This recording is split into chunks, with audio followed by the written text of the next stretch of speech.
ولقد ذرأنا لجهنم كثيرا من الجن والإنس لهم قلوب لا يفقهون بها ولهم أعين لا يبصرون بها ولهم آذان لا يسمعون بها أولئك كالأنعام بل هم أضل أولئك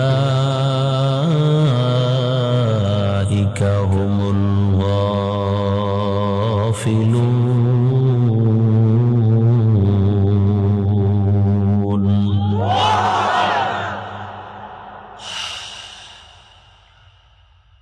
অধিকাংশ মানুষ জাহান্নামে যাবে তিনটা দুর্বলতার কারণে। যেই মানুষগুলোকে আমি আল্লাহ গবেষণা করার জন্য কলব দান করেছি, কলব গবেষণা করবে এত সুন্দর আসমান বিনা কোটি থেকে টানায় রাখলো, গবেষণা করবে একা একা। একই মায়ের গর্ভ থেকে 5টা সন্তান আসছি, কারো চেহারার সাথে কারো মিল নেই, কারো কণ্ঠের সাথে কারো কণ্ঠের মিল নেই।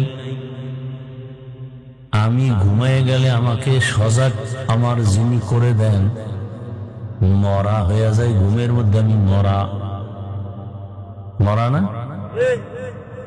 ঘরের চুরি করিয়া কানের অলংকার টাইনা সরে নিয়ে যায়, টের পায় না কেমন মরা মরছে।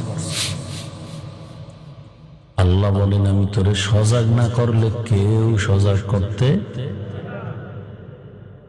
গবেষণা করবে, এই যে খানা খাইতেছি, খানা এত মজা, কাঁঠাল এত মজা, মাছ এত মজা, গোশত এত মজা, তরকারি এত মজা, এগুলো দুনিয়ার কেউ দিতে পারে না। মজা দিছেন যিনি, তার কাছে গবেষণা করে করে তার কাছে মাথা নত করবে।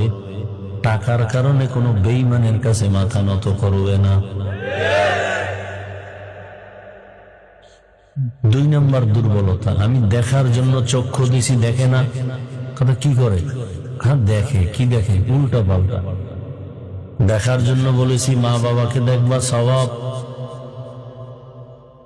ওলামায়ে আহলে হকরে দেখবা সওয়াব, কোরআন খুলিয়া তাকায় তাকায় দেখবা সওয়াব, বাইতুল্লাহ তাকায় দেখবা সওয়াব, আল্লাহর কুদরতের নিদর্শন দেখবা সওয়াব।